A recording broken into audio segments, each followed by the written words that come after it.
So the all-time, getting me all-time, let's delay that by quite a few years, because that means Dad's not here anymore. So let's put that off for a long time. Amen. We met this week, and we were going over future plans, and one of the things I said was, I don't need the pulpit. I've told you guys that before. My job is to help him out in any way I can. And I reiterate this every Sunday morning that I speak, because every time I have to speak on a Sunday morning, it means I don't get to sleep in. Because I usually come to the 10:45 service. So Sunday mornings are that prime time to sleep in and then come at 10:45, and then you leave church, and the greatest thing on Sundays is Sunday lunch. Church is awesome, but that Sunday lunch seems to taste better than any other day of the week. And so I got a story to start out. We're going to be in the book of Nehemiah chapter 6, continuing on where I was from Sunday night, but I'm going to expand it a little bit. So Nehemiah chapter 6. When I was in college, between my second and third year, I really wasn't serving God a whole lot. It wasn't until my senior year of college that I started giving everything to Christ. Dad says that, I did preaching competitions for summer camps with Word of Life Ministries. I did junior church here. I worked bus routes here. But boy, those college days were pretty tough for about 4 years. Because I was in college for 5 because I had redshirted my first year for baseball.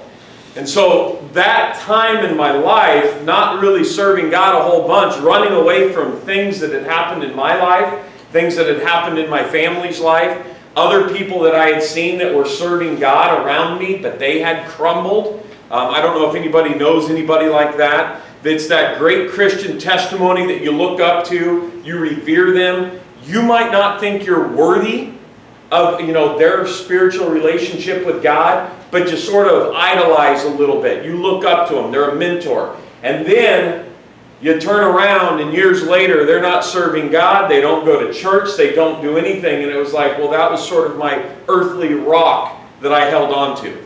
I knew when all else failed, I could turn to that person because they were serving God.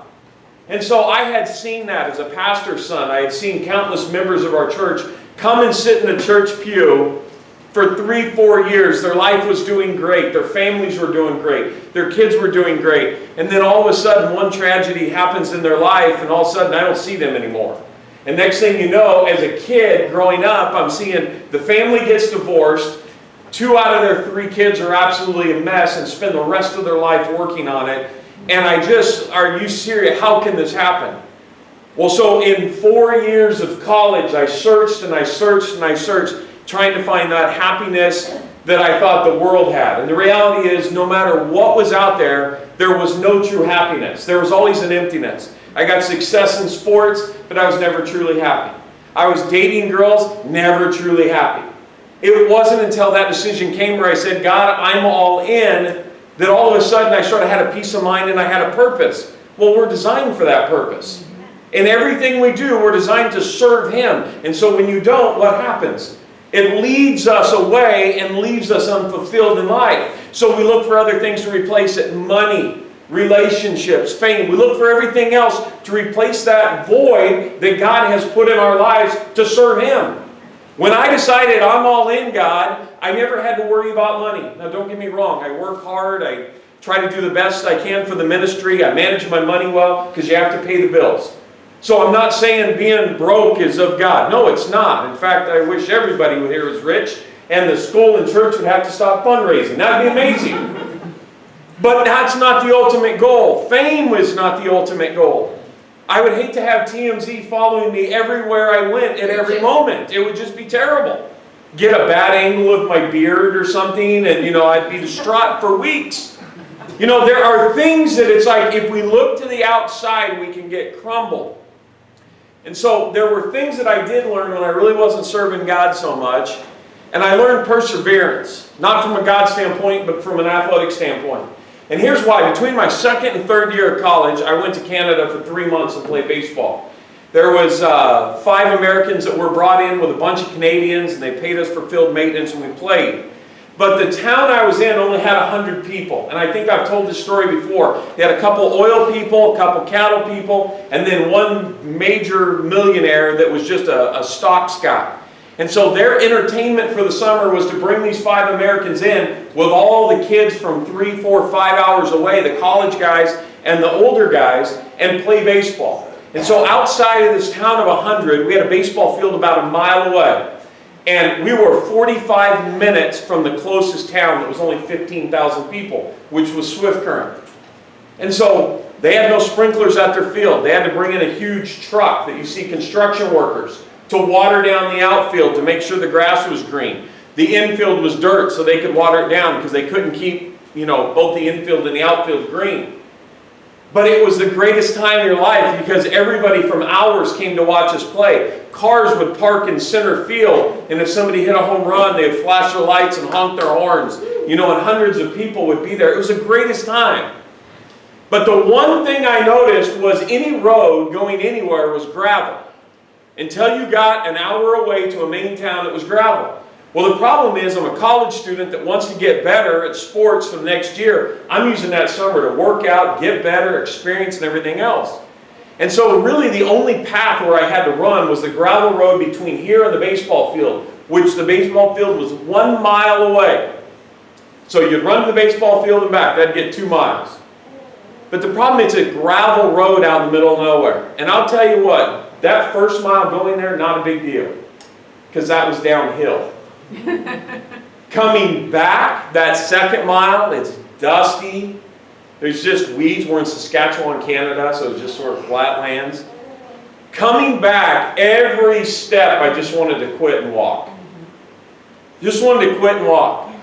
But I knew if I quit, because up to this time, when I was a college athlete, I redshirted my first year because I was terrible. I only pitched 19 innings in blowout games my second year. I had had enough of this, I'm terrible. I wanted to work and I wanted to play. And so I knew if I wanted to get in the game, I had to be all in. Nothing else. Well, how was I going to do it? I had to be in the best shape of my possibly I could ever be in my entire life. And so on the way back, every step I wanted to quit, and then I remember how terrible I was the year before at baseball. And that would motivate me to take the next step. And I would get 10, 11, 12 steps, and those self-doubt would come into my mind. And I really, really wanted to quit. And I remembered, I don't want to sit on the bench anymore. I've had enough of the bench, and I would go another 10 steps. Now, mind you, this is a drastic hill. I was not happy running. But I did that 5 days a week while I was there for 3 months. So by the time I got back to Sierra College, I would show up to practice prior, run 20 poles, which is back and forth, foul line to foul line, go to practice, run with the team, and then 4 days a week I went on the cross-country track and ran. Because what had happened, I learned that summer that through perseverance, I could handle the next step. And then it became a habit. So when the game mattered that spring, when it was time to run poles, I ran them without any question. In fact, it was funny because during practices, our pitching coach would send us out to run poles. And I had already ran 20 prior to practice. And so, guess what? We had to run 10 poles. And all the players around me were like, oh. Because anytime you tell a pitcher to run poles, it's like, we'd like to pull all your teeth out. That's how it is. But because it was only 10, I was able to almost sprint. I wasn't very fast, but I was able to almost sprint the entire 10 and then go take a rest. Why? Because perseverance and stuck with it. That's the same thing with Christian walk. See, I've been going through Nehemiah and talking about Nehemiah had a burden, he had a calling to come back to his homeland that he hadn't been at because the reports were that everything was devastated and the people were enslaved. He had a vision to come back and do great work. The problem is he was going to give up a prestigious job, give up a prestigious income. He was going to give up all this. And the king said, go ahead. He was also afraid to tell the king, hey, by the way, I can't work for you anymore. I want to go do this. And so when Nehemiah goes, he has to get him a plan of attack because when he goes, everything that he thought it was going to be like is way worse. So now he's got to assess the challenge in front of him and then come up with a game plan. And those were the last 2 Sunday nights, talking about how to handle those things in front of you. So this morning we have Nehemiah at work. Nehemiah is going to be up on the wall, actually putting in work. And that's going to be our Christian life. And we can go so distracted throughout things that come in our lives. So, first verse, we're going to be in Nehemiah chapter 6. But I'm going to go to Psalms 84:10. You don't have to turn there. I'll just read it real quick. Psalms 84:10, talking about serving God. It says, "For a day in thy courts is better than 1,000. I'd rather be a doorkeeper in the house of my God than dwell in the tents of the wickedness." In other words, it is better to serve God than to do anything else. This week I've had 3 meetings. One was enjoyable. I got to go golfing with one of my alumni. And that was outstanding. But I have had 3 meetings this week that I have discussed with people their walk with Christ and how it got derailed. And how they're trying to find it back. And the overwhelming response that came out was it was a past thing that happened to them. And it just derailed their entire life and they sort of gave up. They didn't stop working at their job. But in life, they just sort of gave up. And the reason why is they thought, well, you know what? If things are going to go bad for me or people around me are going to crumble, why should I serve God? Well, I've had that in my life too. Here's the amazing thing. I gave over my life my senior year of college, said, God, I'm all in regardless. And no matter how many counseling sessions I have with alumni and people, I never have the same issue that they do. Doesn't mean my life's perfect. It's not. I have struggles just like everybody else. But the one struggle I do not have is I understand when I wake up in the morning, God's in control. And every counseling session I have or anybody I meet with, I am baffled because the formula is so easy. Serve God and God will bless. He might not bless with wealth or fame or anything else, but He will bless you emotionally. Why? Because you understand anything that's happened in your past, you can turn over to God and let Him handle. So when they come to me and we're meeting for 2 hours and they're focusing on this is wrong and this tore up my marriage and I'm having a problem with my kids, I scratch my head going, I have a problem with my kids too. But I understand my job is to serve God every day and hopefully my kids get that by example. And so when they're 41 years old, they're serving God too. It doesn't mean my kids are going to be perfect in life. I don't expect them to be. But I want to be that example that when life hits them, they understand that don't go away from Christ. Why? Because I honestly get up every single morning, God's in control. Whatever happens, God's in control. And you guys all know the mental stability to handle life is the toughest part. Why? Because we've all had financial issues and we still drove a car into work or into church this morning. Every one of us at one point in our life has had money troubles. Well, you've done okay. Because you got into a vehicle this morning, you drove to church. That cost money. You survived. You're probably going to have lunch this afternoon. You survived it. Doesn't mean you're rich, but you've survived it. See, I realized my senior year of college, it didn't matter. If God's in control, I can handle whatever's in front of me. Some things are tougher than others. I understand that. But if I understand that God's in control, I can handle anything that comes my way. And I learned in my 5th year of college that anything I do for God is better than the best job in the world. Why? Because I can have the best job in the world, not fully be fulfilled. I talked to one of my alumni, I won't say his name because this service is being videotaped, but he told me in last year in his company, he brought in $2 billion in capital for his company. I'm very proud of my alumni financially. He's done a good job. He's a hard worker. $2 billion. I said, million? He goes, no, billion, Coach. I brought in $2 billion in capital. And I watched him drive away in his fully loaded, fully custom, brand new BMW. By the way, he paid for golf. It was outstanding. I love when alumni are doing well. It was a great day. But when I'm sitting there talking to him, I was proud because he learned those things. He learned the work ethic from serving God. Work hard every single day. Doesn't mean his life is perfect. Now I could sit there and go, man, that'd be nice to have a job like that. But the reality is I wouldn't be fulfilled because that's not what God wants me to do. That's what God wants him to do. So I can't be derailed by his wealth. I have to be encouraged by him serving God.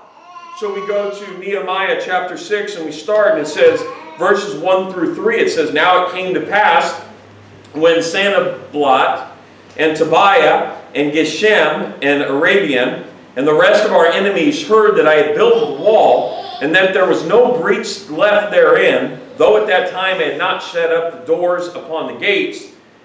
And then it continues on, that Sanballat and Geshem sent unto me, saying, Come, let us meet together in some one of the villages in the plain of Ono.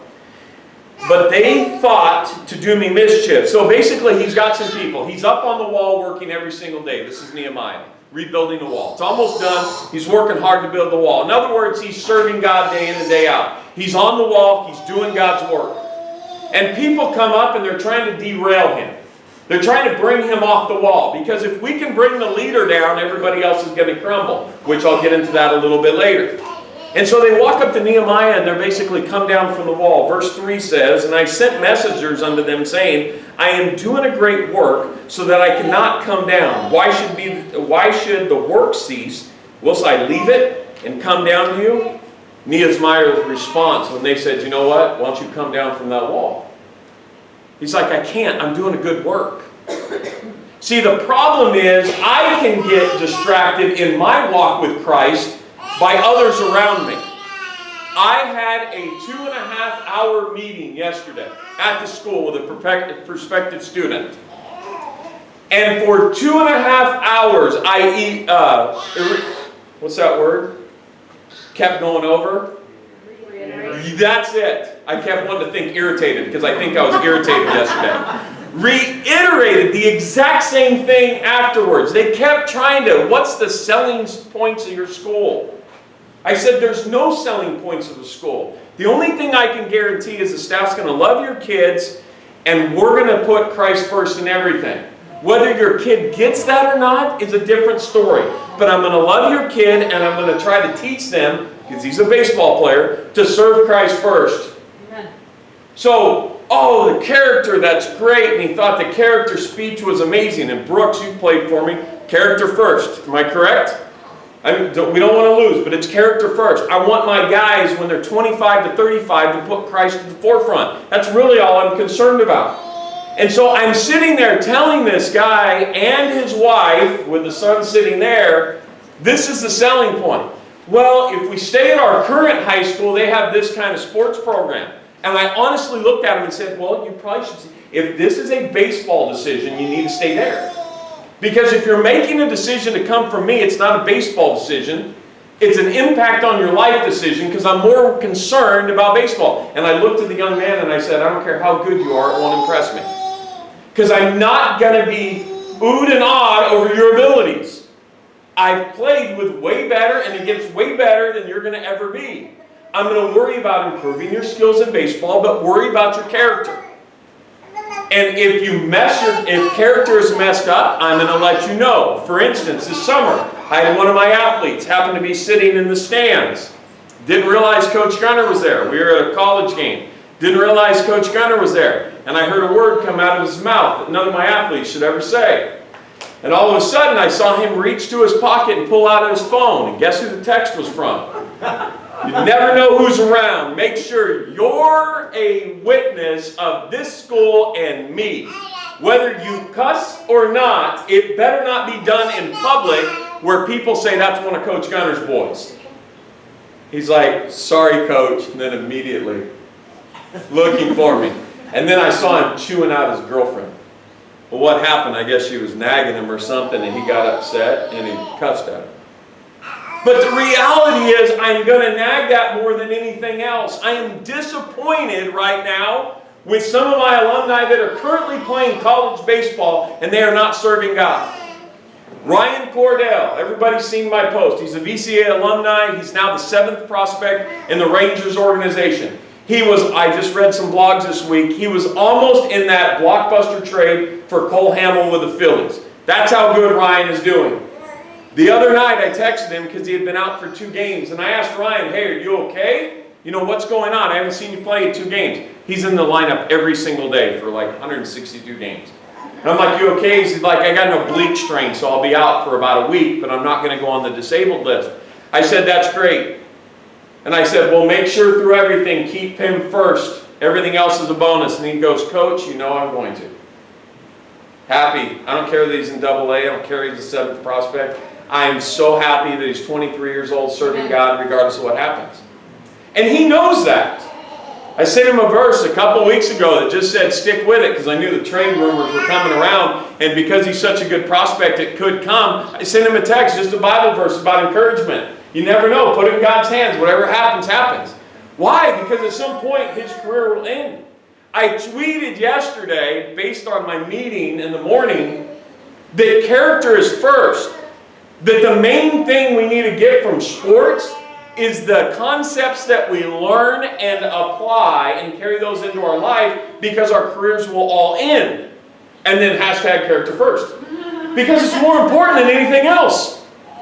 Why? Because I'm sitting in that meeting yesterday morning, and I'm talking about I want character and first and Christ in that young man's life, and the parents are saying yes, and 10 minutes later it turns back to how good he is in baseball. He's a junior in high school. Nobody's going to sign him for millions of dollars. It should be about the impact of Christ on his life rather than his ability to play sports. And I got frustrated. Why? Because if the young man gets cut from a baseball team, guess what's going to happen? Well, God, you didn't bless me. I'm out. I got a text from my son last week. He was actually running on the baseball field after Wednesday night church. And his text came back to me and says, Dad, I realized what's wrong this summer. He goes, I'm all in. And basically, I think I said this on Sunday night, he's reading that book. I made him read that book, Whatever the Cost, by the Benham Brothers. And in that book, it says, regardless of what you do, you got to be all in for Christ, whether you do good or you do bad. And these are two guys that played minor league baseball. So Mike is intrigued. And Mike is running on the baseball field, getting in shape, getting ready for college baseball. And he sends me a text and he says, Dad, I realized my problem this summer. He goes, I'm all in now. And I said, okay, that's great, but this is what I told him. You understand that being all in for Christ doesn't mean you're going to do well in baseball. That was my response. It wasn't, oh, I'm so great, my son's a great Christian. No, my son's Christianity passed between him and God. My job is to lead by example. So the first thing I said, you understand, because he struggled the last couple of weeks hitting, I said, you understand that just being all in with God's not going to guarantee results on the baseball field. He goes, no, Dad, that's not what I'm talking about. He says, what I'm talking about is I'm all in regardless if I do well or I'm terrible. And I said, okay, now you're starting to understand the concept. And that's what we left it. You're starting to understand the concept. Then I sent my buddies, my teammates in college that wrote the book, I sent them a long message. And I said, I want to thank you for writing the book. Because whoever knew that two punk freshmen, when I was a fourth-year junior, would eventually write a book that had an impact on my son's life to be all in for Christ. See, Nehemiah is up on the wall. He's working diligently. He's serving God. And what are people trying to do? People are trying to pull him down. Come off the wall. And that's us. We can come off the wall with self-doubt. That kills you. I'm not good enough. I'm not pretty enough. My beard's not long enough. It's too gray. I mean, self-doubt will kill you.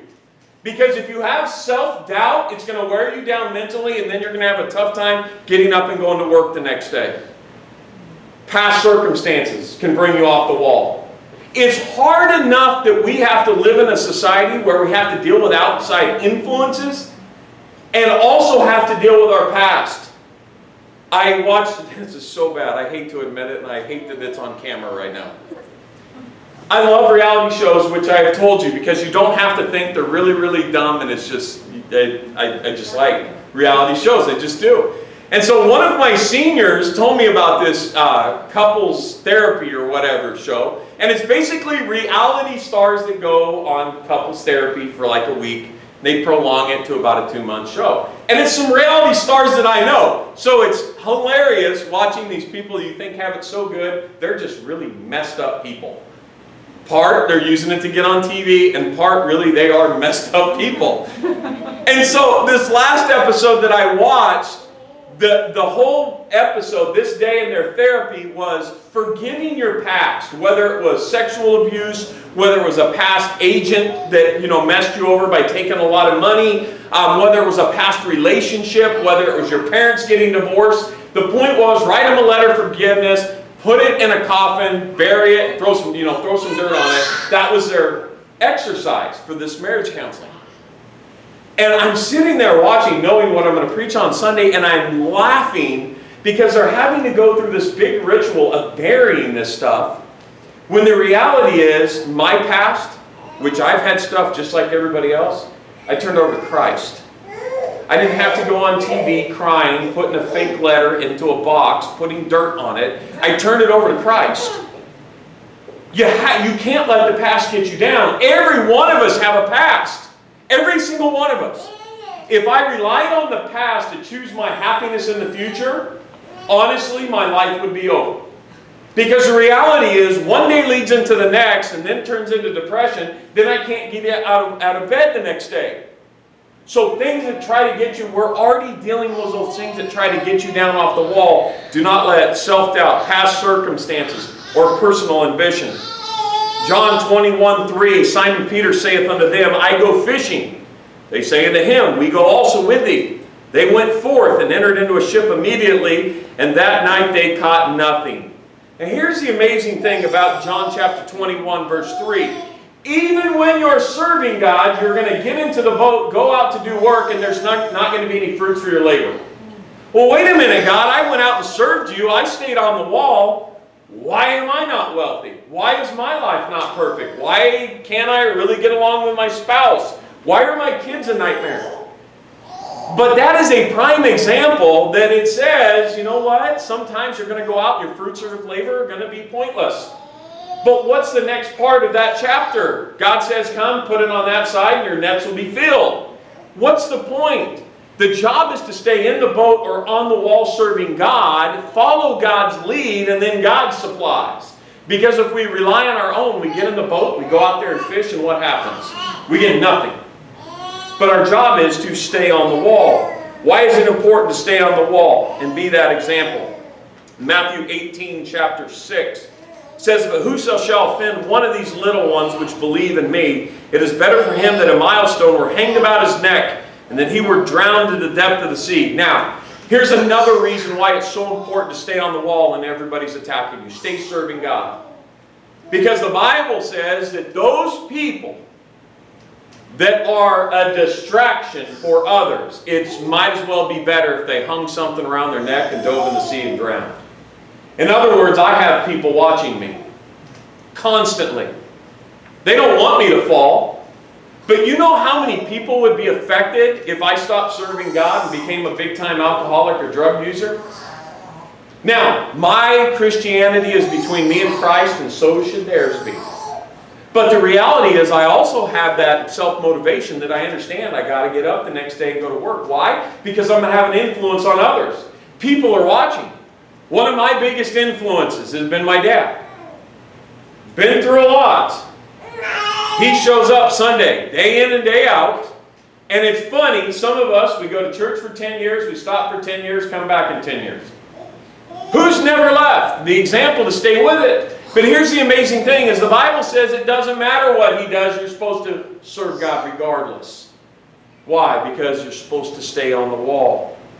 Matthew 26:31, it says, I will smite the shepherd, and the flock shall be scattered abroad. In other words, if you come down from your spiritual walk, you're going to take a bunch of people with you.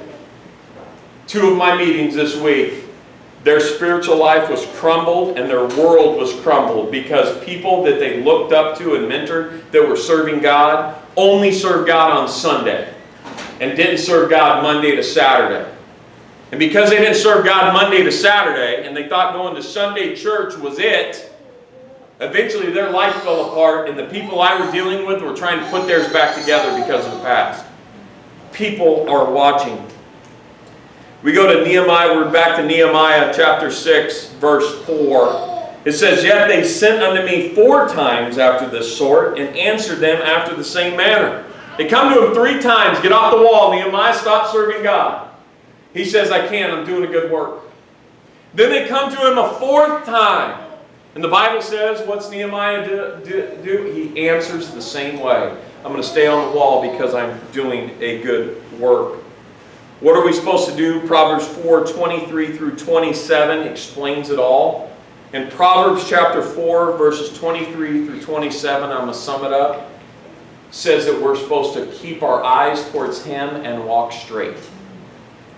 Because if I'm running that path, going back and forth from Hazlet to the baseball field, and I'm not looking ahead, and I start drifting off, they had a nice big huge ditch off a gravel road. If you've ever been on a gravel road, you know what I'm talking about. Proverbs chapter 4, verses 23 through 27 is what are we supposed to do? We're supposed to keep our eyes straight on the path and serve God. That's tough, but that's what we're supposed to do. And then the amazing thing is, they come back in again, and we move to verse 5. Then sent Sanballat his servant unto me in a like manner a fifth time with an open letter in his hand. And because I'm running out of time, I'm going to explain this. They couldn't get him by request the first 4 times, and so they came up with this elaborate plan. Here's what we'll do. We'll get the spiritual leaders of Judah to come in and say, hey, we want to meet you in the church. If you come down to the church, they've got an important meeting. Well, Nehemiah didn't get distracted. What did he do? He stayed on the wall. He's like, why? Should I come down? They're going to kill me. I'm going to stay up here and do God's work and not be distracted for what's below. And then the last verse, Nehemiah chapter 6, verse 16. This is after the wall was finished. And it said, it came to pass that when all of our enemies heard thereof, and all the heathen that were about us saw these things, they were much cast down in their own eyes, for they perceived that this was the wrought of our God. Here's the amazing, they came out in 4 times, changed their game plan, came up with a big elaborate plan to bring Nehemiah off the wall to stop serving God. And they couldn't do it. And because they couldn't do it, we get to verse 16. Because of Nehemiah's faithfulness and the job got done, they knew it was because God had his hand on it. At that point, guess what happens? They back off. I'll tell you what, you struggle in life, you have past things, past doubts, past circumstances, you have personal ambitious goals without putting Christ at the forefront. I will give you one quick piece of advice. Stay on the wall. Because if you stay on the wall serving Christ as Nehemiah did, God will bless in every aspect. And it might not be visible in your everyday life, but it's going to be visible in your legacy. How do I know? I'm trying to do it for my kids the way my dad did it for us. Dad. Just stand together if you would.